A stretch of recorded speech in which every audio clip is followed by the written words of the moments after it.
Hello बच्चों, good morning all of you. ये है अपनी हिंदी की क्लास और हिंदी की इस क्लास में हम कंप्लीट रिवीजन कर रहे हैं और सीरीज का आज है 24वां भाग। इसके तहत हमने बहुत ही इंटरेस्टिंग और बहुत ही इम्पोर्टेंट क्वेश्चंस आपकी इस क्लास में शामिल किए हैं ताकि अपनी पूरी जो सिलेबस है उसका कंप्लीट रिवीजन हो जाएगा। एग्जाम से पहले आप पूरी तरह से तैयार हो जाओगे, इस उद्देश्य के साथ हम इस क्लास को आगे बढ़ा रहे हैं। तो आइए करते हैं शुरुआत एक एक क्वेश्चंस को लेकर के। और देखो पहला प्रश्न है कि व्याकरण के अंग हैं। तो बच्चों बताना है आपको व्याकरण के कितने अंग हैं। जिन जिन को पता है वो कमेंट बॉक्स में लिखते जाएं। रोज की तरह आज भी जिन बच्चों को आंसर आता है ना, आप लोग खाली बैठिए मत, निष्क्रिय होकर के लिखिए, एक्टिव बनिए। खुद ही जब करेंगे ना, लर्निंग बाय डूइंग मतलब करके सीखिए। तो शुरुआत करते हैं इस पहले क्वेश्चन से। तो इस प्रश्न का राइट आंसर है कि व्याकरण के 4 अंग होते हैं। और व्याकरण के जो 4 अंग होते हैं वो कौन कौन से होते हैं, अगर आप लोगों को नहीं पता तो मैं यहाँ पे लिख देता हूँ। व्याकरण के जो 4 अंग होते हैं उसमें सबसे पहला है वर्ण विषय या वर्ण विचार। ठीक है, पहला होता है वर्ण विचार। उसके बाद दूसरा होता है बच्चों, वर्ण के बाद में दूसरा होता है शब्द विचार। और इसके बाद में तीसरा होता है पद विचार। और इसके बाद चौथा होता है बच्चों वाक्य विचार, है ना, वाक्य विचार।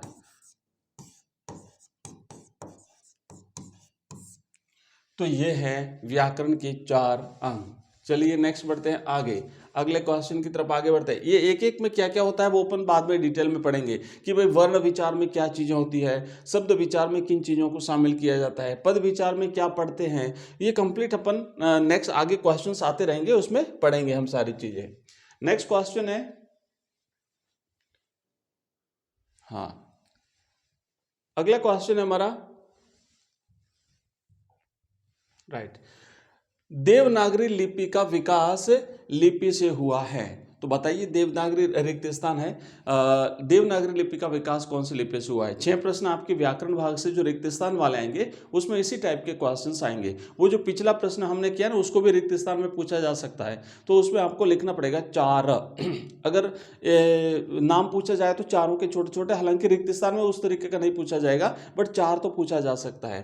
तो देवनागरी लिपि जो है, जैसे हमारी हिंदी भाषा है, हमारी मराठी है, नेपाली है, संस्कृत है, ये सभी देवनागरी लिपि में लिखी जाती हैं। तो ये देवनागरी लिपि आखिर किस भाषा से आई, विकास किस भाषा से हुआ, इस लिपि का विकास किस भाषा से हुआ है। तो बच्चों आपको याद होगा कि हमारे प्राचीन भारत में 2 लिपियां थी, एक का नाम था ब्राह्मी और दूसरी का नाम था खरोष्टी, है ना। एक का नाम था ब्राह्मी और दूसरी का नाम था खरोष्टी। तो ये जो ब्राह्मी लिपि थी बच्चों, इस ब्राह्मी लिपि से जो है ये देवनागरी लिपि का विकास हुआ है। तो आपको आंसर बताना है, ब्राह्मी लिखना है, खरोष्टी तो मैंने आपको जानकारी के लिए यहाँ पे बताया है। चलिए नेक्स्ट आगे बढ़ते हैं। तो ये ब्राह्मी लिपि से देवनागरी लिपि का विकास हुआ है। अब अगला प्रश्न है कि हिंदी साहित्य में फणेश्वर नाथ रेणु, याद है ना आपको फणेश्वर नाथ रेणु, जिनकी पहलवान की ढोलक जो रचना है वो अपने सिलेबस में है। और इनकी एक और रचना है संबदिया, जो आपने पढ़ा होगा अगर मान लो किसी ने, बच्चों ने, जिनका सब्जेक्ट होगा। तो फणेश्वर नाथ रेणु किस रूप में प्रतिष्ठित हुए हैं, ये किस विधा के जो है वो माने जाते हैं, उपन्यासकार हैं कि कथाकार हैं कि नाटककार हैं कि एकांकीकार हैं कि क्या है। और साथ ही साथ आपको बताना, जैसे आंचलिक उपन्यासकार हैं कि सांस्कृतिक कथाकार हैं कि ऐतिहासिक नाटककार हैं कि सामाजिक एकांकीकार हैं, क्या है। तो बच्चों जो फणेश्वर नाथ रेणु है ये आंचलिक उपन्यासकार माने जाते हैं। ये अंचल विशेष करके, जो अंचल मतलब प्रदेश होता है, प्रदेश की जो समस्याएं होती है उनको अपने सामने रखते हैं। जैसे इन्होंने पहलवान की जो ढोलक है उसमें एक प्रदेश विशेष, एक गांव के वातावरण का वर्णन किया है, किस तरीके से प्रकृति वहां पे कहर बरपा रही है, किस तरीके से वो पहलवान जो है वो अपनी ढोलक बजा करके उस गांव को एक शक्ति देने का, एक संजीवनी शक्ति देने का प्रयास कर रहा है, और किस तरीके से उसके साथ प्रकृति ने खेल खेला है। तो ये सारे वातावरण का वर्णन किया है। वो एक एक छोटे प्रदेश को लेकर के आगे बढ़ते हैं, तो इसीलिए ये एक आंचलिक उपन्यासकार माने जाते हैं। नेक्स्ट प्रश्न की तरफ बढ़ते हैं, अगला आंचलिक उपन्यासकार, राइट। अगला क्वेश्चन है कि मानवतावादी साहित्यकार और समीक्षक के रूप में प्रतिष्ठित हुए हैं? ऑप्शन ए है हजारी प्रसाद द्विवेदी, फणेश्वर नाथ रेणु, बाबा साहेब अंबेडकर या महादेवी वर्मा। देखो, इनकी सबकी अपनी अपनी विशेषता है, इनके सबके अपने अपने क्षेत्र हैं जिन क्षेत्रों में इन्होंने काम किया है, और बहुत ही प्रतिष्ठित हस्तियां हैं ये सभी अपने अपने क्षेत्र की। इसमें जो मानवतावादी साहित्यकार के रूप में अगर हम बात करें तो इसमें आएंगे हजारी प्रसाद द्विवेदी। हजारी प्रसाद द्विवेदी हिंदी साहित्य में एक बहुत ही जाना पहचाना नाम है। इन्होंने अपने सिलेबस में, आपको याद होगा, सीरीज के फूल और कोटस नाम के जो लेसन है, अध्याय हैं, इन्होंने लिखे हैं। तो यहाँ पे राइट आंसर होगा हजारी प्रसाद द्विवेदी। नेक्स्ट प्रश्न है, आधुनिक हिंदी कवियों में कालिदास के समान अनासक्ति किस कवि में है? जैसे कालिदास अनासक्त कवि रहे हैं, है ना। मतलब अनासक्त का मतलब क्या हुआ? जिन्हें किसी चीज में आसक्ति नहीं हो, जो किसी चीज से चिपका हुआ नहीं हो, एकदम अवधूत की तरह हो। तो ऐसे और कवि किसको बताया है इस अध्याय में? ऑप्शन ए के सुमित्रानंदन पंत, रविंद्रनाथ टैगोर, सूर्यकांत त्रिपाठी निराला या फिर उपर्युक्त सभी। तो सही जवाब है बच्चों उपर्युक्त सभी, क्योंकि इन सभी की अपनी अपनी विशेषताओं के साथ इस अध्याय में वर्णन किया है। इसीलिए राइट आंसर रहेगा कि उपर्युक्त सभी को कालिदास के समान ही अनासक्त कवि बताया गया है। नेक्स्ट क्वेश्चन है छठा, मीडिया जब तक जनता को साथ लेकर नहीं चलेगी तब तक जनता भी उसका साथ नहीं देगी। यह कथन किसका है? ऑप्शन ए के पत्रकार प्रभास जोशी का, 2 है पत्रकार रजत शर्मा का, ऑप्शन 3 है बच्चों पत्रकार अर्णव गोस्वामी का, और ऑप्शन 4 है पत्रकार अंजना ओम कश्यप का। तो बच्चों करेक्ट आंसर रहेगा इसमें ऑप्शन ए, प्रभाकर जो पत्रकार प्रभाकर जोशी जो है, इन्होंने ये बात कही थी कि मीडिया को भी जनता को साथ में लेकर के चलना पड़ेगा। मीडिया ऐसा ये नहीं माने कि भाई हम सर्वे सर्वा हैं। नेक्स्ट प्रश्न है कि हमारे दैनिक जीवन की वास्तव में क्या निशानी है? ऑप्शन 1 है आलस्य, ऑप्शन 2 है निष्ठुरता, तीसरा है संचार और चौथा है संचारहीनता। तो आप खुद ही इसमें, अगर आपने अध्याय नहीं भी पढ़ा ना, तब भी हम इसमें से बता सकते हैं कि हमारे जीवन की वास्तव में दैनिक जीवन की वास्तविकता क्या है, वो है संचार। क्योंकि अगर रुके ना, आलस्य है, निष्ठुरता है, संचारहीनता है, मतलब रुके तो गए, इसलिए चलते रहो। इसलिए लिखा था ना कि चलते रहो चलते रहो, रुके तो गए। याद करो कौन सा पार्ट में से आया हो, मुझे कमेंट बॉक्स में कमेंट करके बताइए कि ये प्रश्न किस पार्ट से लिया गया है। इसी प्रकार के प्रश्न आएंगे, आपको पहचानना पड़ेगा और फिर आपको आंसर लिखना पड़ेगा। तो ये आपका एक होमवर्क है कि मुझे बताएंगे कि कौन से पार्ट से आया है। नेक्स्ट प्रश्न है बच्चों अगला, कि प्राप्त संदेशों में निहित अर्थ को समझने की कोशिश करने को क्या कहते हैं? मतलब जैसे बाय वायर और कोई चीज़ भेजी गई, समाचार भेजा गया, संदेश भेजा गया, मतलब जैसे मैं यहाँ से पढ़ा रहा हूँ, ये सूचना आप तक पहुँच रही है, तो जिस रूप में मैं यहाँ बोल रहा हूँ उसके बाद ये वायर में जाती है, फिर वायरलेस भी जाती है, और फिर आप तक पहुँच रही है, और फिर आपको वापस उसी रूप में सुनाई दे रही है। तो ये एक पूरा प्रोसेस होता है। तो मैं यहाँ पे आपको बता देता हूँ कि जैसे मान लीजिए स्रोत है कोई, है ना, जहाँ से ये शुरू होता है, तो ये स्रोत हो गया जहाँ से कोई भी संदेश जो है वो रवाना होता है। उसके बाद क्या होता है कि एक माध्यम होता है, ठीक है ना, एक माध्यम होता है जहाँ से होकर के सूचना जो है वो पहुंचाई जाती है, ठीक है, सामने वाले तक सूचना जो है वो पहुंचाई जाती है, ये माध्यम होता है। तो इस माध्यम में वो जो संदेश है ना, वो जब माध्यम में प्रवेश करता है उससे पहले इसकी एनकोडिंग होती है, ध्यान रखना, एनकोडिंग। तो अगर प्रश्न बनता है कि भाई उसको माध्यम में चलाने योग्य बनाने की जो प्रोसेस होती है वो क्या कहलाती है, तो वो एनकोडिंग कहलाती है। उसके बाद फिर ये माध्यम के रूप में आगे बढ़ेगा, एनकोडिंग के बाद फिर ये माध्यम में जाएगा, और फिर माध्यम मतलब ये कोष्टक में लिखा है तो आप इसका ये ऐसे मानेंगे माध्यम, और उसके बाद माध्यम के बाद वापस जब श्रोता तक, मतलब जो अंतिम स्थान है ना, जो जहाँ तक हमें पहुँचाना है, गंतव्य है उसका, तो वहाँ पर जब अब ये पहुँचेगा, है ना, गंतव्य तक पहुँचेगा, उससे पहले इस माध्यम से उसे बाहर निकालना पड़ेगा। तो यहाँ पे उसकी डीकोडिंग होती है ना, डीकोडिंग होती है, और इस डीकोडिंग के तहत जो है ये वापस उसी रूप में बन जाता है जिस रूप में स्रोत से रवाना हुआ था। तो अब देखो दो चीजें आपको, एनकोडिंग हो गया, माध्यम हो गया, डिकोडिंग हो गया और गंतव्य होगा। तो ये डिकोडिंग कहलाती है, क्योंकि वापस उसी को समझने की कोशिश जो की जाती है वो डिकोडिंग है। तो राइट आंसर रहेगा बच्चों ऑप्शन द, इसका डिकोडिंग इसकी की जाती है। नेक्स्ट अगला क्वेश्चन है हमारा, अगला प्रश्न है कि काउंसिल शब्द का हिंदी पारिभाषिक शब्द बताइए। याद करना, पारिभाषिक शब्दों में से भी प्रश्न पूछे जाएंगे। तो काउंसिल का मतलब होता है बच्चों परिषद, है ना, परिषद।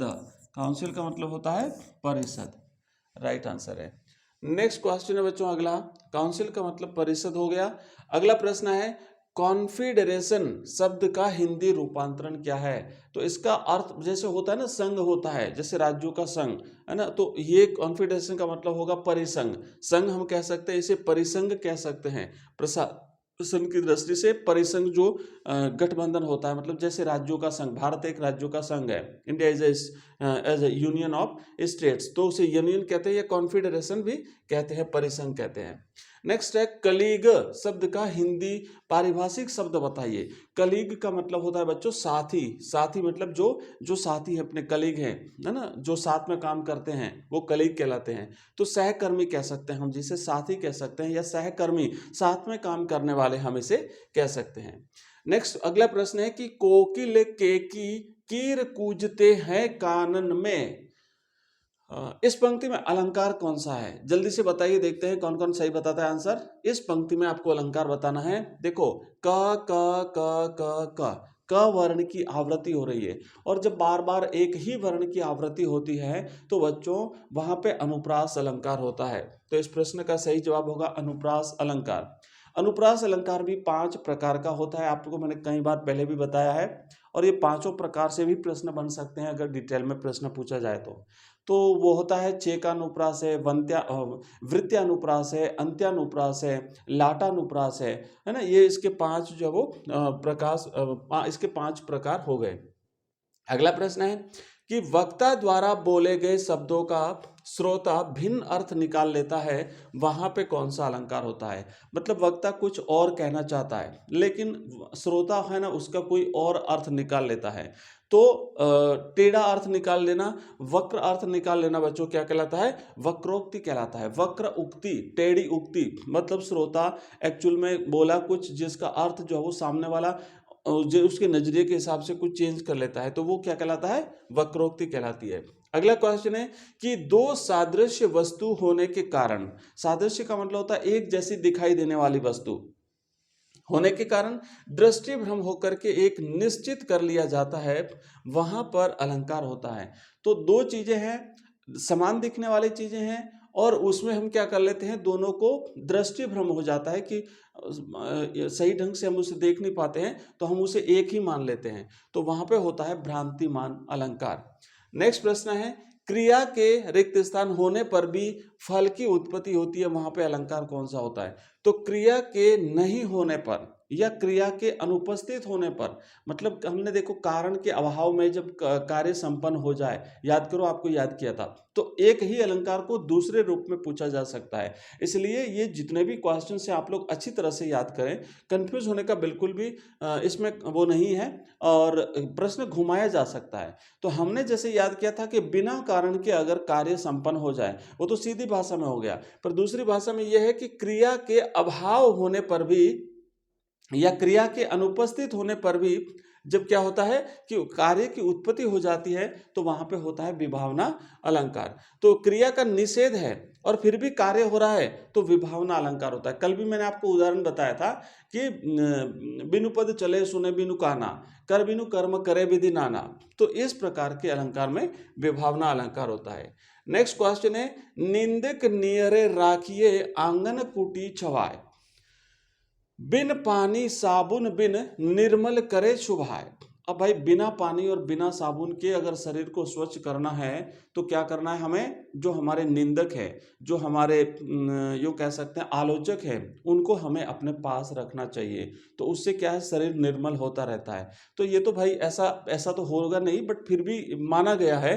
तो यहाँ पे पंक्तियों में अलंकार कौन सा है, तो ये तो अतिशयोक्ति अलंकार हो गया। और अतिशयोक्ति अलंकार कहाँ हो जाता है, जब एक एक सामाजिक जो मर्यादा है उसका उल्लंघन कर दिया जाए तो वहां पे अतिशयोक्ति अलंकार होता है। तो ये तो बिल्कुल अतिशयोक्ति मतलब बहुत ही ज्यादा बड़ा चढ़ा करके कह देना किसी बात को। तो यहाँ पे तो देखो बिना पानी और बिना साबुन के भी शरीर जब हम स्नान करते तो निर्मल होता है, बट इस तरीके से बताया है तो यहाँ पे अतिशयोक्ति अलंकार है। नेक्स्ट क्वेश्चन है कि एक या एक से अधिक वर्णों से बने सार्थक ध्वनि को क्या कहते हैं। अब मान लो वर्ण है, जैसे मान लिया आप देखिए यहाँ पे लिखा हुआ है कि एक या एक से अधिक वर्ण मिलकर के अगर कोई बनाते हैं कुछ, क्या बनाते हैं तो क म ल, मतलब वो सार्थक भी होना चाहिए। ऐसा नहीं है कि आप उल्टे सीधे वर्ण जोड़ दो और फिर कहोगे देखो ये तो शब्द नहीं बना, तो सार्थक होना चाहिए। तो बने सार्थक ध्वनि को हम बच्चों क्या कहते हैं, उसे शब्द कहते हैं। जब वह वाक्य में प्रयुक्त होता है तो हम उसे पद कहते हैं। तो देखो कि कोई भी सार्थक शब्द होता है उसे हम शब्द कहते हैं, और वही शब्द जब वाक्यों में जुड़ता है, एक वाक्य बनाने के लिए जब उन शब्दों को आपस में जोड़ा जाता है वो भी सार्थक होना चाहिए, तो उसे हम पद कहते हैं। नेक्स्ट क्वेश्चन है कि भारत की प्राचीन लिपियां और थी। तो भारत की प्राचीन लिपियां मैंने पहले ही बता दिया, पहले प्रश्न में दो थी, एक थी ब्राह्मी लिपि और दूसरी थी खरोष्टी लिपि। ब्राह्मी लिपि और खरोष्टी लिपि, और इसी ब्राह्मी लिपि से फिर भारत की जो देवनागरी लिपि है उसका विकास हुआ है। देवनागरी लिपि का विकास किस लिपि से हुआ है, तो हमने इसे देखा ब्राह्मी लिपि से देवनागरी लिपि का विकास हुआ है। अगला क्वेश्चन है कि व्यक्त वाणी के रूप में जिसकी रिक्त स्थान होती है उसे भाषा कहते हैं। तो व्यक्त वाणी के रूप में बच्चों क्या होता है, जिसकी अभिव्यक्ति होती है, मतलब वाणी को जब हम व्यक्त करते हैं मौखिक रूप से, जब उसे बोलते हैं अपनी भावनाओं को अभिव्यक्त करते हैं, तो ये क्या कहलाती है, ये भाषा कहलाती है। क्योंकि भाषा के दो रूप होते हैं, एक मौखिक भाषा और दूसरा लिखित भाषा। तो जो बोल करके हम अभिव्यक्त करते हैं वो मौखिक भाषा हो गई, और उसी को जब हम लिपि चिन्हों के रूप में या वर्तनी चिन्हों के रूप में जब लिख देते हैं तो वो लिखित भाषा हो गई। अगला प्रश्न देखो लिखा हुआ है कि पत्रकारीय लेखन पर टिप्पणी लिखिए। पत्रकारीय लेखन किसे कहते हैं, तो जैसे कि पत्रकार लोग होते हैं वो क्या करते हैं, कोई भी समाचार जो लिखते हैं वो जनता तक पहुंचाना होता है, उन्हें जन सामान्य तक पहुंचाना होता है। वो किस रूप में पहुंचाएंगे, हो सकता है प्रिंट मीडिया के माध्यम से पहुंचाएं, यानी अखबार पत्रिकाओं के माध्यम से पहुंचावें, हो सकता है रेडियो के माध्यम से, टेलीविजन के माध्यम से, इंटरनेट के माध्यम से पहुंचावें। तो अब देखो इसको समझिए कि पत्रकारीय लेखन से तात्पर्य क्या है कि अखबार या अन्य समाचार माध्यमों में काम करने वाले पत्रकार अपने पाठकों, दर्शकों और श्रोताओं तक सूचना पहुंचाने के लिए लेखन के विभिन्न रूपों का इस्तेमाल करते हैं। अब वो विभिन्न रूप क्या हो सकते हैं, हो सकता है वो अखबार के माध्यम से सूचना पहुंचावें, वो अपने रेडियो के माध्यम से पहुंचावें, चाहे वो इंटरनेट के माध्यम से पहुंचावें, तो इसे ही हम पत्रकारीय लेखन कहते हैं। पत्रकारीय लेखन का संबंध और दायरा समसामयिक और वास्तविक घटनाओं, समस्याओं और मुद्दों से होता है। क्योंकि आखिर समाचार क्या बनता है, जो तात्कालिक घटनाएं घटित होती हैं, कोई भी सूचना भी हो सकती है, कोई घटना घटित हो सकती है, कोई सामाजिक समस्या हो सकती है, उसे भी अखबार अपने अखबारों में जगह देते हैं, और टेलीविजन में भी ऐसी कई बार चीज़ें प्रसारित की जाती है। इंटरनेट पे तो दुनिया भर की चीज़ें अवेलेबल है, जब चाहे तब हम इसे देख सकते हैं। तो ये पत्रकारीय लेखन कहलाता है, ध्यान रखना एग्जाम में आ सकता है। इसी पत्रकारीय लेखन से एक अलग से एक प्रश्न बन सकता है, इंटरनेट पत्रकारिता किसे कहते हैं। तो इंटरनेट पत्रकारिता में फिर हम टेलीविजन को शामिल नहीं करेंगे, हम प्रिंट मीडिया को हम शामिल नहीं करेंगे, उसमें हम रेडियो को शामिल नहीं करेंगे। उसमें ओनली इंटरनेट का मतलब होता है ऑनलाइन जो समाचार अवेलेबल होते हैं, समाचार पत्र जो अवेलेबल होते हैं, मतलब कि इंटरनेट के माध्यम से आम जनता तक समाचार पहुंचाना ही इंटरनेट पत्रकारिता कहलाता है। चलिए आगे बढ़ते हैं। नेक्स्ट प्रश्न क्या है कि काल के कोड़ों की मार से कौन बच सकता है, शीर्ष के फूल पाठ के आधार पर बताइए। अब देखो मैंने एक प्रश्न आपको दिया था होमवर्क का, वो होमवर्क वाला जो प्रश्न था बच्चों, अगर आपको नहीं पता चला हो तो बता दूं, वो शीर्ष के फूल पाठ में से लिया गया था। और सीरीज के फूल पाठ के एक और प्रश्न आपको देता हूं कि इसके लेखक कौन है। सीरीज के फूल पाठ के वैसे तो मैंने बीच में बता दिया था, बट फिर भी ये आपका एक दूसरा होमवर्क है, बताइए मुझे कि सीरीज के फूल पाठ के लेखक कौन है। अगला प्रश्न क्या है कि काल के कोड़ों की मार से कौन बच सकता है। तो काल के कोड़ों की मार से कौन बच सकता, वही बच सकता है कि काल निरंतर कोड़े बरसाता रहता है, और परंतु जो लोग अपनी जगह पर जमे रहते हैं वो तो काल का शिकार हो जाते हैं, लेकिन जो काल की मार से नहीं बच पाते, परंतु जो लगातार गतिशील हैं, परंतु जो सदैव गतिशील बने रहते हैं, स्थान बदलते रहते हैं और अपना मुंह आगे की ओर करके आगे बढ़ते रहते हैं, वे कर्मशील और गतिशील व्यक्ति कार के थपेड़े से, कार की मार से बच जाते हैं। मतलब आप एक जगह रुकना नहीं है। एक ऐसा नहीं है कि हमने उन्नति कर लिया अब हमें आगे नहीं बढ़ना है, नहीं, लगातार बढ़ते रहिए, लगातार सोचते रहिए, लगातार आगे की मुंह करके, मतलब आगे की ओर मुंह करने का मतलब होता है सामने दृष्टि रखनी है, भविष्य का सोचना है, और सोचिए और चलते रहिए, सोचिए और चलते रहिए, तभी बच पाओगे। अगर रुके तो गए। तो संचार का मतलब ही क्या है? जीवन है। संचारहीनता, याद करो पिछला प्रश्न हमने किया था, संचारहीनता, आलस्य, अकर्मण्यता, ये हमें समाप्त कर देते हैं। नेक्स्ट क्वेश्चन है, संपादकीय लेखन क्या होता है? अब देखो बच्चों, जितने भी समाचार पत्र होते हैं, उस समाचार पत्र में एक बीच में एक पृष्ठ आता है जिसे संपादकीय पृष्ठ कहते हैं हम। उसमें जो कुछ भी समाचार प्रिंट होते हैं उस संपादकीय पृष्ठ पे, वो किसी व्यक्ति विशेष के नहीं होते, बल्कि वो उस अखबार का मत माना जाता है कि भाई ये अखबार की ऐसी राय है। और संपादकीय जो प्रिंट होते हैं, छपते हैं, वो संपादकीय प्रिंट होने की समस्त जिम्मेदारी उस अखबार के संपादक की होती है। तो देखो क्या है कि संपादकीय पृष्ठ पर प्रकाशित होने वाले संपादकीय को उस अखबार की अपनी आवाज माना जाता है। संपादकीय के जरिए अखबार किसी घटना, समस्या या मुद्दे के प्रति अपनी राय प्रकट करते हैं। संपादकीय किसी व्यक्ति विशेष का विचार नहीं होता है, इसीलिए उसे किसी के नाम के साथ नहीं छापा जाता है। संपादकीय लिखने का दायित्व उस अखबार में काम करने वाले संपादक और उसके सहयोगियों पर होता है। संपादक और सह संपादक जो होते हैं उनका होता है, और इसमें जो कुछ भी प्रिंट होता है उसकी समस्त जिम्मेदारी उस संपादक की और उस अखबार की होती है। तो बच्चों, आज की इस क्लास में हमने ये क्वेश्चन शामिल किए थे। कैसी लगी ये क्लास मुझे बताइएगा। और मैं आपको बता दूं कि जो अपनी सीरीज है ये 2000 पूरे 2000 प्रश्नों की सीरीज है, और ये लगातार सीरीज हमारी चलती रहेगी। इन प्रश्नों में हम सभी चैप्टर्स को कवर करते हैं। इंपॉर्टेंट क्वेश्चन जो परीक्षा में आने वाले होते हैं उसी को लेते हैं। इसकी पीडीएफ आपको हमारे ऐप में मिलेगी। हमारा ऐप है बच्चों एजुकेशन राइज, लिंक इस वीडियो के डिस्क्रिप्शन में दिया हुआ है, या फिर मैं आपको एक नंबर देता हूँ, उस नंबर पर आप मुझे मैसेज करेंगे तो हमारी सारी लिंक मिल जाएगी। इस ऐप की लिंक मिल जाएगी, वेबसाइट की लिंक मिल जाएगी, कोर्सेज की लिंक, प्लेलिस्ट की लिंक, हमारे व्हाट्सएप ग्रुप की, हमारे टेलीग्राम चैनल की सारी लिंक मिल जाएगी। तो नंबर है बच्चों हमारा 90, अगर आपको यहाँ नहीं दिखे तो मैं यहाँ लिख देता हूँ, 9079622989, ये नंबर है। इस नंबर पे आप मुझे मैसेज कर सकते हैं। मैं क्लासेस का टाइम बता देता हूँ कि सुबह 6 बजे हमारी आती है बच्चों हिंदी की क्लास। सुबह 6 बजे हिंदी अनिवार्य की क्लास आती है। सुबह 7 बजे हिंदी साहित्य की क्लास आती है बच्चों। उसके बाद शाम को 5 बजे इतिहास की क्लास आती है। 5 बजे इतिहास की क्लास आती है। उसके बाद फिर आपको बच्चों 7 बजे राजनीति विज्ञान की लाइव क्लास आती है, और 7:30 बजे इंग्लिश की क्लास आती है, और 8:30 बजे ज्योग्राफी की क्लास आती है। तो ये सारी हमारी क्लासेस रहती हैं रेगुलर, ये इसका टाइमिंग रहेगा। तो चलो मिलते हैं अगली क्लास में 7 बजे फिर से हिंदी साहित्य की। तब तक के लिए जय हिंद, जय भारत।